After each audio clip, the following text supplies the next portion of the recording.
Trauma Therapist Podcast Plus listeners can listen to episodes early and ad-free right now. Become a Plus listener by going to Apple Podcasts, searching for the Trauma Therapist Podcast, and signing up today. Welcome to the Trauma Therapist Podcast, a show about the incredible people dedicated to helping those who've experienced trauma. My name is Guy McPherson, and my mission is to raise the awareness of trauma and to inspire each of us to help those around us.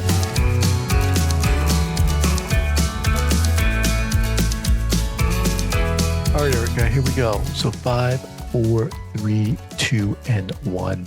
All right, folks, welcome back to the podcast. I'm very excited to have as my guest today, Erika Shershun. Erika, welcome. Thank you, Guy. It's nice to be here. Awesome. So Erika is a somatic psychotherapist who specializes in helping sexual trauma survivors reclaim the life they were meant to live. She's the author of the Healing Sexual Trauma Workbook, the Healing Sexual Trauma Guided Journal, and the facilitator of the PESI Sexual Trauma Clinical Training, as well as the upcoming Sexual Trauma Healing Journey. Her approach is trauma-informed, rooted in somatic principles, draws on neuroscience and integrative modalities like EMDR and energy psychology. Erika, welcome. Thank you. I just want to add that the journal is out next year, early next year. Okay. The guided journal. October. Okay. Awesome. Erika, before we get going here, share with our listeners where you're from originally and where you are currently.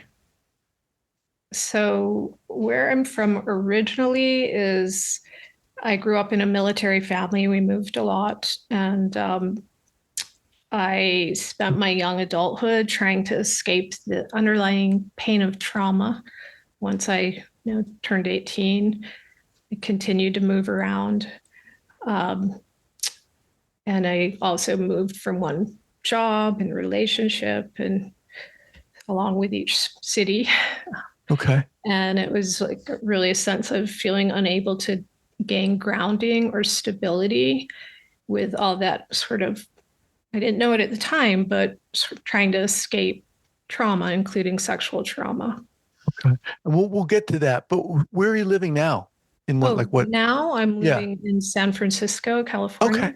All right, cool. All right, well, let's start. I mean, so how did all this start for you? You touched upon it a little bit.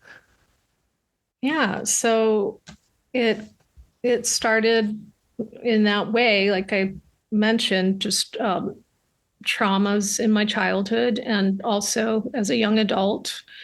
And I would read a lot of books, psychology books, self-help books, spiritual books to try to heal.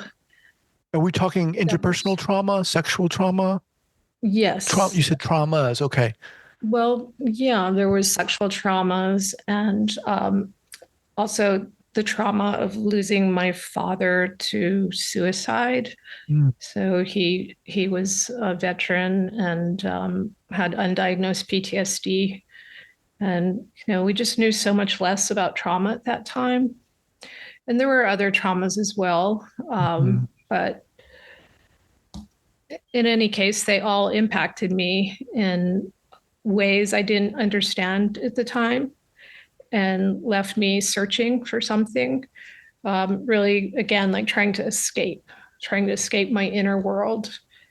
So what age are we talking about now? When in my late teens and 20s. Okay. And during that time, were you aware that you had been impacted by these particular traumas?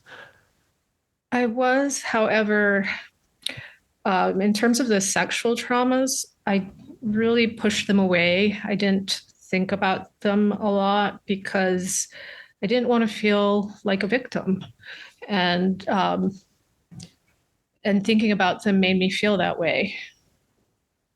So also the shame associated with sexual trauma that every survivor I've ever worked with feels or has felt. I've only come across one survivor who's told me they did not or they posted it to social media that they Hmm. haven't felt shame. And Hmm. it's the only time I've seen that. And it's possible they just haven't acknowledged that to themselves. So there was that as well. It really makes it hard to look at it. There wasn't Me Too then. There wasn't a place to talk about it. So at this point, you're what, 18, 19? Yes, Where are and you go? into What are my you doing? Where are 20s. you going? Well, that's what I was trying to figure out, right? So eventually, I finally stopped running and settled in San Francisco. And then I was overcome with depression, in part because it felt like, well, I'm finally living where I really want to live, and something still isn't right. And so, you know, I sought out healing, and um, the sexual traumas at the root of my symptoms and much of my pain were brushed over or not addressed at all by the series of therapists I saw for nearly Mhm. 2 decades. Oh, wow. Okay. Yeah. Now, So, let me pause you for a second there. So you're in San Francisco. Are you alone at this time? well, I was off and on in relationships Okay. in Okay. terms of And alone, but alone in terms of family. I didn't have any. When I moved here, I didn't know anyone here. so you get to San Francisco, you realize you said you experienced depression, but you realize something needs to happen. I need to get some help. You start seeing therapists for 20 years. Um, Now, did you realize that there had been sexual trauma during this time? Or was it that these therapists like just did not go I there? did. I did. No, I had not fully repressed the traumas, other than something that happened when I was an infant. So, um, so otherwise, I was very much aware of them. But again, they weren't like at the forefront. I Right. shared them with each therapist I saw, and they would just be dropped. They wouldn't get into doing healing work around those. So, I did feel grateful for some of the healing work I received in that time in terms of helping process the the loss of my father, and and there was another big family loss that that played into all of that. And so there was something I was getting out of it. Hmm. um, and processing other relational things that came up, but a lot of it still, it wasn't integrative work, so I would still get triggered by some of these things. At what point did things shift for you? What point did maybe you encounter a therapist who was like, okay, Yeah, so at one point I was attending a trigger point therapy training. I had become a massage therapist and a Reiki practitioner, and while attending that training, the instructor asked if I wanted to volunteer for a neck demo. And I thought, like, this is such a great opportunity to receive. His name's Eric Rubin, and he's an expert chiropractor and body worker and Reiki master. And I was stunned when the words "no" flew from my lips. I just had this feeling of repulsion come over me. wait, so And you were he was touching your neck? no, I said no. So He initially, asked okay, he asked to okay. demonstrate on my neck. And so a male student eagerly stepped up to volunteer, and he shared of trauma, uh, a neck trauma that had been life threatening. And that really brought up one of my assaults. And when I went back to the table to practice with my partner, my hands went numb. And I couldn't, Mm. just moments earlier, I could feel the most gentle little grain size piece of constriction. And now I could feel nothing.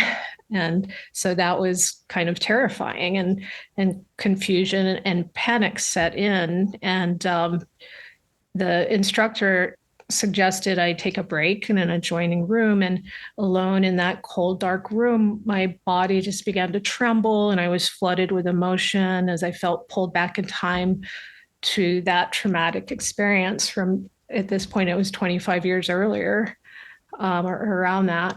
And then other traumas with similar themes emerged. And I just didn't understand why my body was suddenly reacting this way. It was, I had no self agency, no control. I didn't realize it at the time, but How old were you at this at time? I was experiencing intense dissociation and flashbacks, but I didn't know that. Um, I was I was in my 40s at Okay. this time. Yeah, I don't remember exactly, but I think around 47. Okay. So when he saw my distress, he recommended I read Waking the Tiger by Peter Levine. And at home that evening, I laid back on my couch, and I was instantly flooded with memories of sexual Wow. trauma and overcome with shame and grief. And in that moment, I realized just how much I'd been impacted by unintegrated trauma, Wow. how those wounds had shaped every aspect of my life, So you're in your mostly in ways I wouldn't have chosen. you're mid to late 40s at this point. Yeah, Are you a therapist at this time? no, Okay. What kind of work were you doing? I was doing the massage therapy and Reiki work. Okay. Wow. So you have this very intense kind of paradigm shifting experience. Where does that lead you? What do you do? Well, I as soon as I got my hands on Waking the Tiger, I read it, and it answered a lot of questions I hadn't known to ask. And it was a groundbreaking book. And yet it didn't give me the practical tools I needed and the insight I needed to heal from the sexual traumas. So it took me several more years to piece together what worked. But what happened is it inspired me to go to grad school to become a somatic therapist. So the rest of my healing, really the majority of my healing from sexual trauma, took place while I was going to grad school and soon after that. And it was really by piecing together a lot of what I was reading, courses I was taking outside of the grad school, and just applying and practicing everything that worked for me until I was symptom free. So this book, Peter Levine's book, was very inspiring to you. And I mean, aside from that, what was the impetus for you to become a therapist? Were you like, I want to work on myself, and this will help me, or look, I want to help others who've gone through what I've gone through? Was it a combination of those things? It was an interest in human behavior that I'd had for years and years. I'd kind of gone in a different track and gotten involved in the arts for a lot of that time leading up to then. And just I realized either I was going to go way deeper, excuse me, into body work, or go into psychology at that time to help people heal from trauma. And I felt more drawn to go into the direction of psychology, but including the body. And I honestly thought I was further along in my healing than I was when I started grad school, because, it's a process to apply and get into school. So I was working to heal in that time in between, and did think I was further along. Um, had I known how hard it would be to go through grad school while suffering from PTSD. I don't know if I would have done it at that time. You said, within like 2 decades, therapists you had seen just did not kind of drop the ball. What do you wish one of those therapists had said to you, had said? Yeah, I wish they had said that they didn't specialize in treating trauma and referred me to someone who did. Yeah, that would have been the ethical thing to do and Yeah, the smart thing to do. Yeah. and excuse me, I see it in my practice all the time. People come to me with similar stories. It's not always, in my case, it was 17 years. And then there were several more years while I was in grad school. So I see people that come in. Sometimes it's 20 years or more. Sometimes it's 5. But there's quite a bit of that, of people that find their way to me who have been really struggling, and often they're lacking hope at that point, or they're very angry, or a combination of both. And it's understandable. The average lifetime cost of being a survivor is one 122,000. And let me see, I have it somewhere. It's $122,461. And so that's the impact of sexual assault across The survivors' monetary lifetimes. impact, obviously. Yes. Yeah, exactly. The monetary effect. So, from doing all of that therapy and also a lot of like missed work. So this was the Hmm. CDC estimate per victim lifetime from 2017. The So psychological impact is probably far greater than that, though. absolutely, Yeah. absolutely. It impacts relationships. It impacts every aspect of a survivor's life, depending on, how many resources they have available to them internally and externally. So um, yeah, it's understandable when Hmm. people come in angry. I want to shift gears here and talk about your book, The Healing Sexual Trauma Workbook. Now, you had mentioned that one of your books was banned. Is that the one that was banned? Yes, that's it. So, first of all, before we get there, what was the inspiration for writing the book, and who's it for? The book is for survivors, and also a lot of therapists use it with clients that are survivors. So it's it was to help make healing possible for those who didn't have access to it, or for those who are working with a therapist who didn't have training in how to work with sexual trauma or trauma in general, which is, quite a lot. Hmm. As you are well aware, there's a lot of therapists who don't have adequate training in trauma. Um, So so there are obviously a lot of books out there. What give our listeners indication of what they might get out of this book? I mean, can you give us an idea of the outline of the book? Sure. Um, so the outline of the book is um, it starts out with, I think, what trauma work always needs to start out with, which is just maintaining a felt sense of safety. So it starts out there and it goes into a foundational practice that I use for that.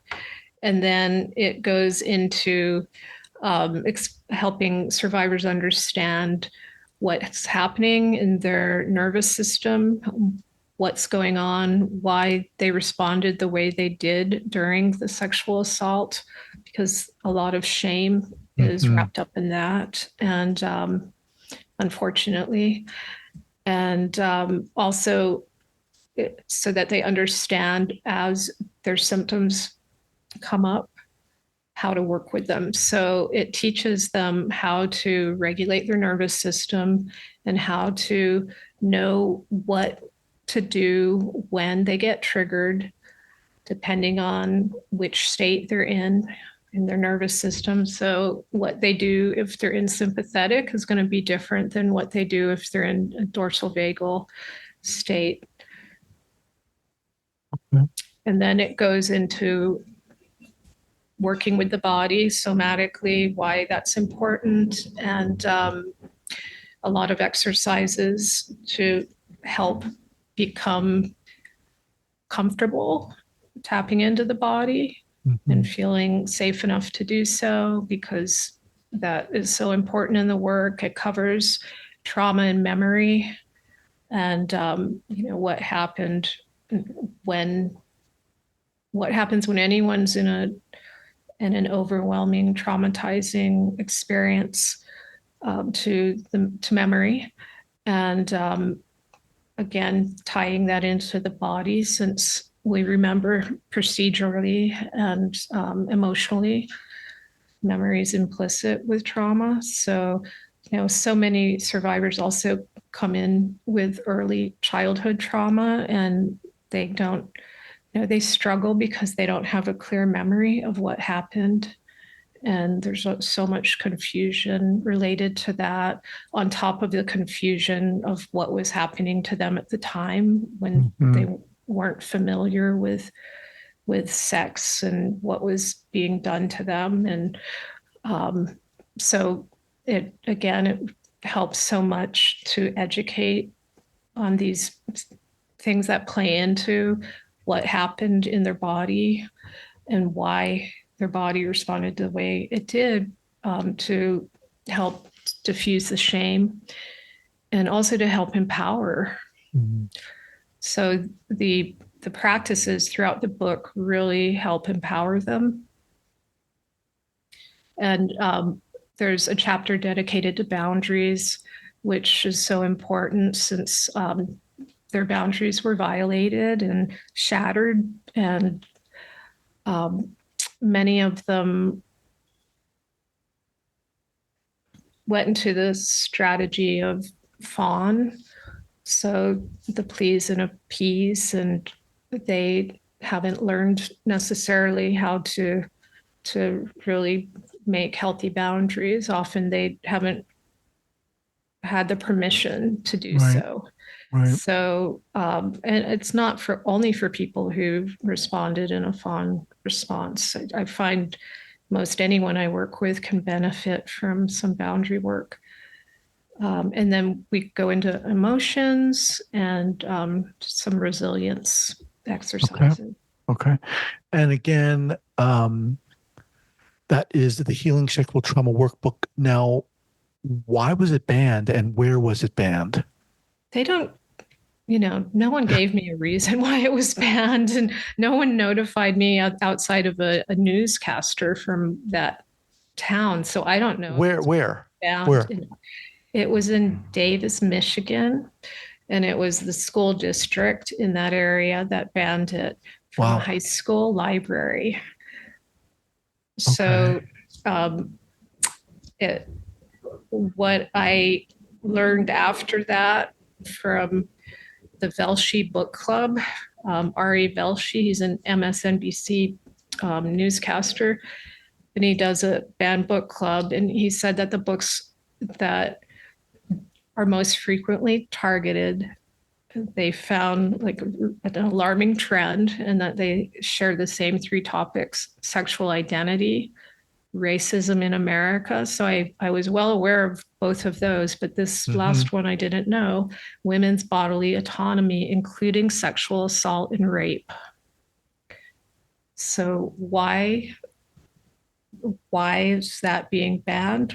Why do people want to prevent survivors from healing? It's Yeah. a pretty bleak. Pretty traumatic. Yeah, it's pretty terrifying to realize what's going on in this country, Oh my honestly, and God. this is a big part of it. So you also have something coming up called the Sexual Trauma Healing Journey. What is that? It's that is a course so it will be a live weekly teaching and Q&A, Okay. and it's a 6-month course Okay. to help survivors heal. For survivors, for therapists or No, no, it's for no, just for survivors. survivors. Okay. Mm-hmm. All right. And we'll have that linked up again at the show notes page here at the traumatherapistpodcast.com. So as we kind of wind down here, Erica, again, people listening are therapists of varying kinds, survivors also. You touched upon the fact that, and I can't get this out of my head, that for 20 years, you were going through healing and seeing therapists, but people just weren't getting, people weren't educated, I guess is what it comes down to. What do you say? What would you say? What do you want to say to those therapists out there who want to start learning about getting educated in trauma in this field? I think it would be great if they did. I think it's a rare therapist who doesn't have a client who's at some point or many who've had sexual trauma, given the high numbers of it. And if they don't want to go in that direction, which is okay, no one wants to specialize in everything or even work with it. I do think it's better that clients who are sexual trauma survivors see a specialist, but you know, I do also think it's great that therapists are working with the book in their sessions. And what I would recommend, though, for those who do want to treat it, is that they train in one of the extensive trauma modalities like sensory motor or somatic experiencing, Mm-hmm. and also become familiar specifically with the literature on sexual trauma Right. and how to work with survivors. Yeah, I mean, I appreciate what you said. I mean, not everyone wants to specialize in trauma, and that's fine. But my feeling is that as a therapist, one has an obligation to at least be somewhat informed Yeah, about trauma and what it is and how to identify it. And like you said, become somewhat familiar with the literature. I agree. Yeah, Again, like, how do you not see clients who don't have trauma? right. I think it's a huge disservice that grad schools don't offer more training in trauma. Yeah, We had one class. yeah. Yeah. All right, Erica. As we kind of close out here, what's the best way for people to contact you?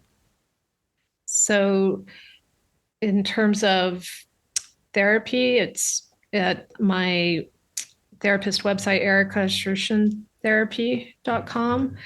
And then I have the first chapter of the Healing Sexual Trauma Workbook available if you go to healingsexualtrauma.com. And I also have a blog there and newsletter. So, Okay. Linksexualtrauma.com. We'll have that linked up here. Again, it's the show notes page at the traumatherapistpodcast.com.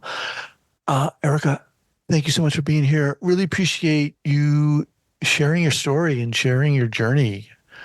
It's inspiring. I mean, what I think the courage it takes to come on this podcast and do that. And then to what to now do what you're doing and helping others is so inspiring. I really appreciate you coming here. Well, thank you so much, Guy. And it's a real honor to be here and have the opportunity to speak with your listeners. Thank you. You're welcome. All right. We'll be in touch. Take care. Thanks. Take care.